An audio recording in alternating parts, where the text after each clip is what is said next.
Hey there, 8th graders. I am sorry we can't be together this week, but I'm hopeful that we can get through some of our unit and wrap this unit up and start fresh then after our Thanksgiving break. There's a lot of stuff to think about. We've been comparing the history that Ha and her family is in the middle of, and we're now going to bring all of that together as we finish the first chunk of this book. First of all, I wanted to spend some time just thinking about a few key ideas from the article we read on Vietnam and the fall of South Vietnam. So, just a few things. It says that the Americans cringed at the thought of a communist Vietnam, but that bringing in President Diem managed to alienate everyone. And President Diem was not a popular president. He ended up leaving.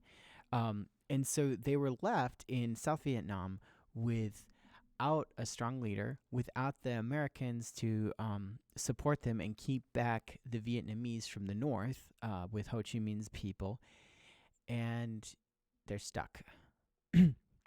So it says that the next thought is that the text says that the Viet Cong operated stealthily under cover of the jungle.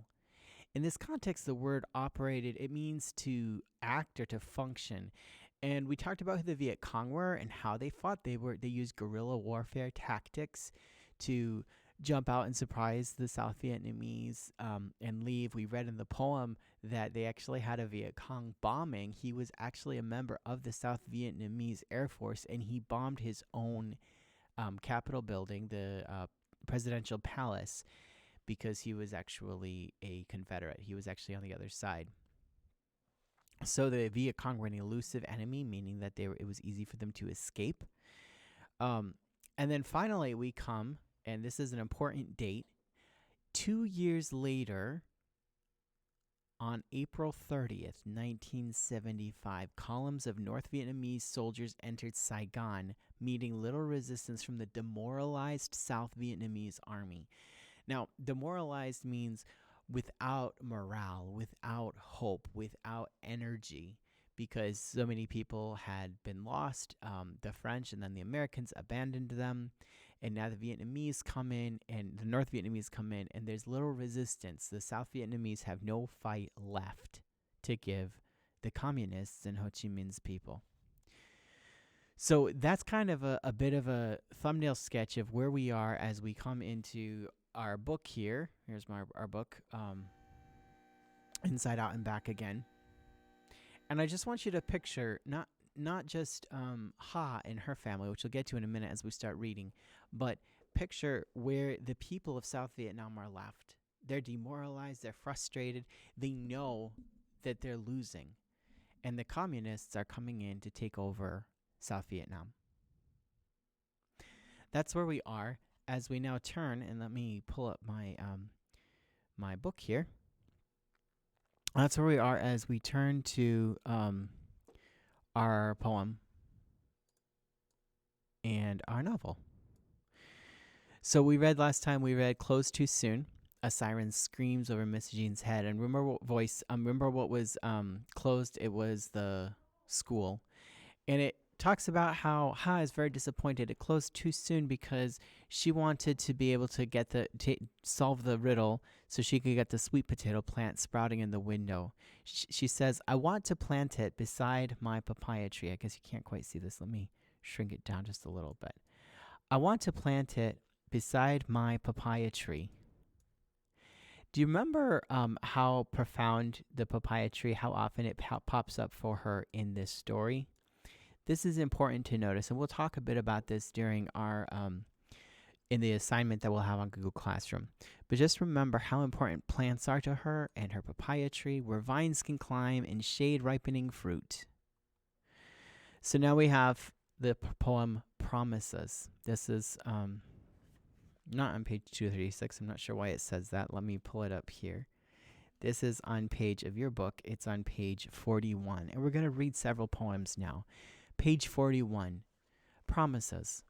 5 papayas the size of my head, a knee, 2 elbows, and a thumb cling to the trunk. Still green, but promising. April 15th. As we read through these poems, pay attention to the dates. This says April 15th. And you guys remember when the North Vietnamese conquered South Vietnam? That date was April 30th. So let's watch carefully the dates here. April 15th, the poem promises 5 papayas the size of my head, a knee, 2 elbows, and a thumb cling to the trunk. Still green, but promising. April 15th. Bridge to the Sea. Uncle Son, father's best friend, visits us. He's short, dark, and smiley. Not tall, thin, and serious like father in photographs. Still, when classmates ask about my father, sometimes short and smiley come to mind before I can stop it. Uncle Son goes straight to the kitchen where the back door opens into an alley. Unbelievable luck, this door bypasses the Navy checkpoint and leads straight to the port. I will not risk fleeing with my children on a rickety boat. Would a Navy ship meet your approval? As if the Navy would abandon its country. There won't be a South Vietnam left to abandon. You really believe we can leave? When the time comes, this house is our bridge to the sea.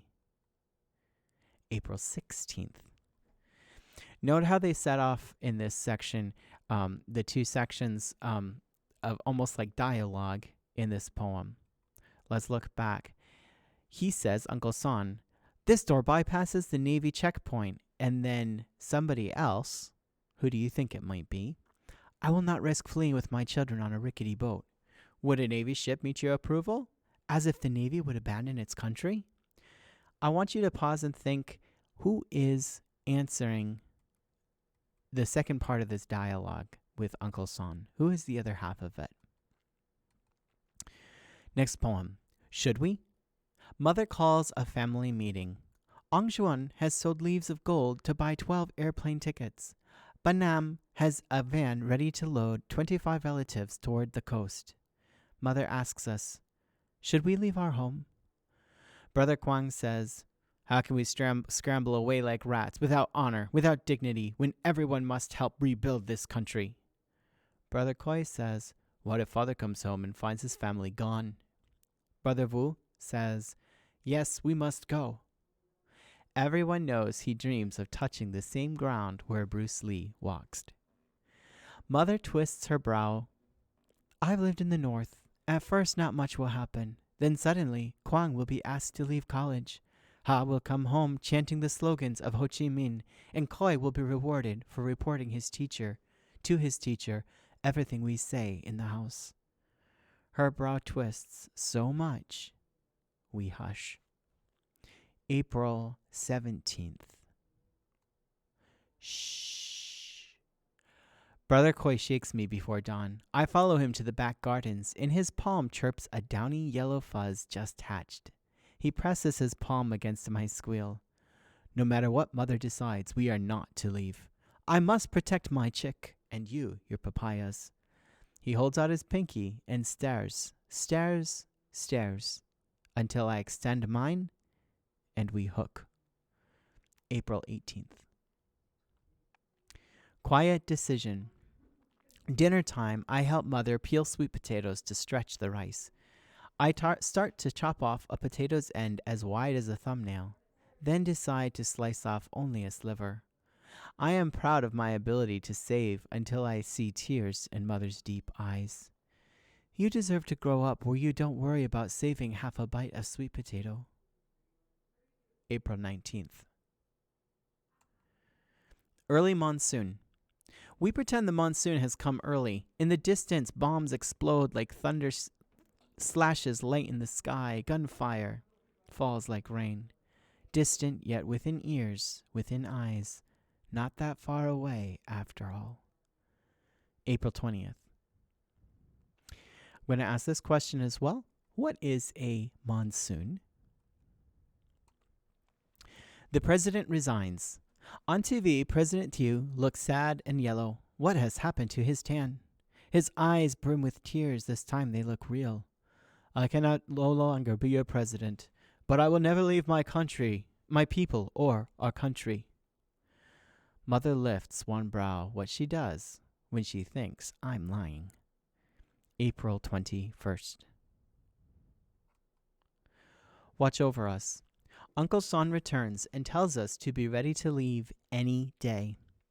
Don't tell anyone, or all of Saigon will storm the ports. Only Navy families can board the ships. Uncle Son and Father graduated in the same Navy class. It was mere luck that Uncle Son didn't go on the mission where Father was captured. Mother pulls me close and pats my head. Father watches over us, even if he's not here. Mother tells me she and Father have a pact. If war should separate them, they know to find each other through Father's ancestral home in the north. Question for this chapter, this poem, which ends April 24th, getting awfully close to April 30th. The question here is, what is a pact? What is a pact? Next poem. Crisscrossed packs. Pedal, pedal, mother's feet push the sewing machine. The faster she pedals, the faster stitches appear on heavy brown cloth. 2 rectangles make a pack. A long strip makes a handle to be strapped across the wearer's chest. Hours later, the stitches appear in slow motion. The needle, a worm, laying tiny eggs that sink into brown cloth. The tire worm reproduces much more slowly at the end of the day than at the beginning when mother started. The first of 5 bags. Brother Koi says too loudly, "Make only 3. Mother goes to a high shelf, bringing back Father's portrait. "Come with us, or we'll all stay. Think, my son, your action will determine our future." Mother knows the son cannot stand to hurt anyone, anything. "Look at Father. Come with us, so Father will be proud you obeyed your mother while he's not here." I look at my toes, feeling Brother Koi's eyes burn into my scalp. I also feel him nodding, slowly. Who can go against a mother who has become gaunt like bark from raising 4 children alone? This poem, April 26th. Choice. I want you to stop as we continue reading and keep thinking, what is the choice they face?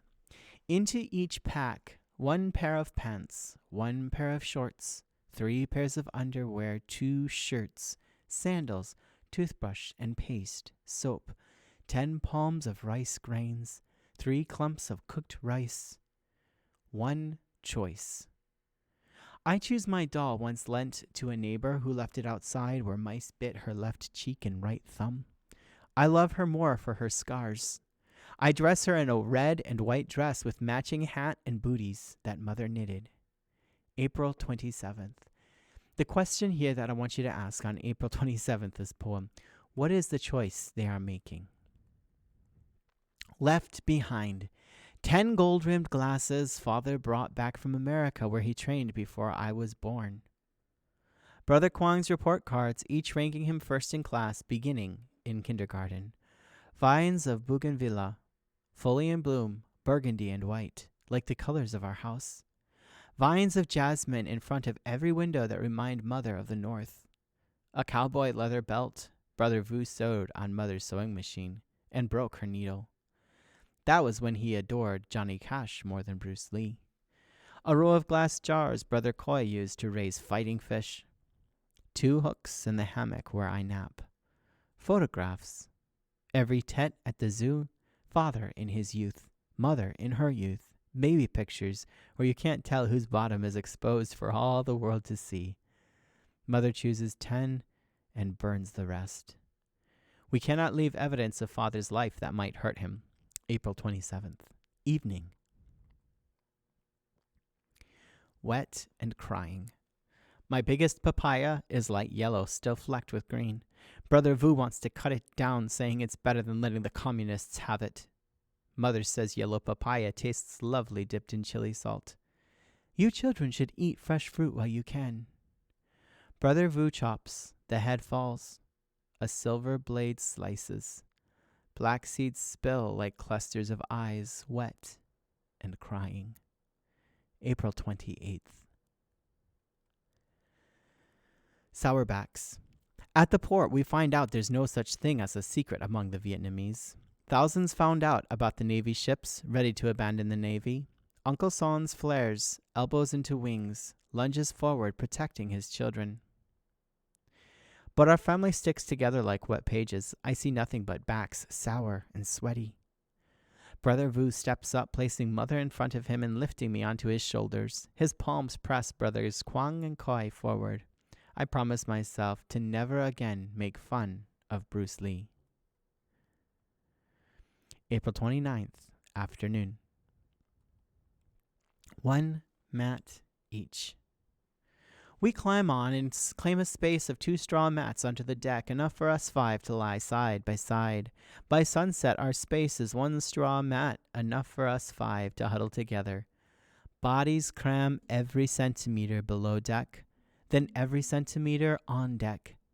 Everyone knows the ship could sink, unable to hold the piles of bodies that keep crawling on like raging ants from a disrupted nest.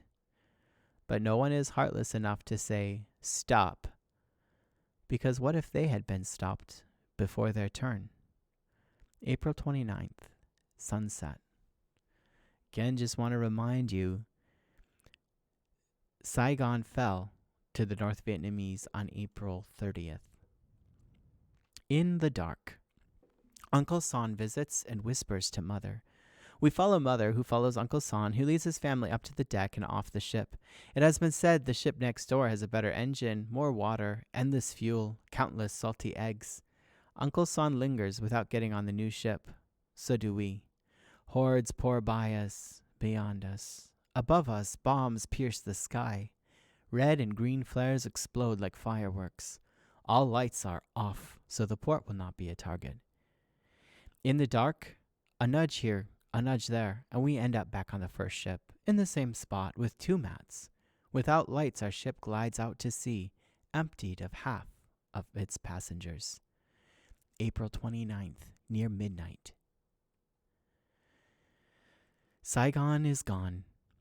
I listen to the swish-swish of Mother's handheld fan, the whispers among adults, the bombs in the ever greater distance. The commander has ordered everyone below deck, even though he has chosen a safe river route, to connect to the sea, avoiding the obvious escape path through Vung Tau, where the communists are dropping all the bombs they have left. I hope TT got out. Mother is sick with waves in her stomach, even though the ship barely creeps along. We hear a helicopter circling near our ship. People run and scream, "Communists!" Our ship dips low as the crowd runs to the left and then to the right. This is not helping Mother. I wish they would stand still and hush. The commander is talking. Do not be frightened. It's a pilot for our side who has jumped into the water, letting his helicopter plunge in behind him. The pilot appears below deck, wet and shaking.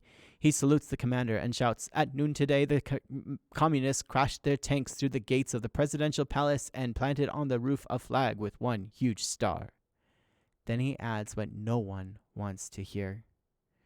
It's over. Saigon is gone. April 30th, late afternoon. That's the end of this section, and we'll move to part 2 later in the week, toward the end of the week. I'll have questions for you, and midweek we'll have another writing assignment. But I want you to listen to these poems, read them yourselves, try and really get them into your head and heart, and think about how it feels to be leaving her home on a boat, going somewhere she doesn't know, and then hearing the news that Saigon, her home, is gone. Okay. Go ahead and after you're done with this video, check out our Google Classroom and the assignment posted there. Have a great day.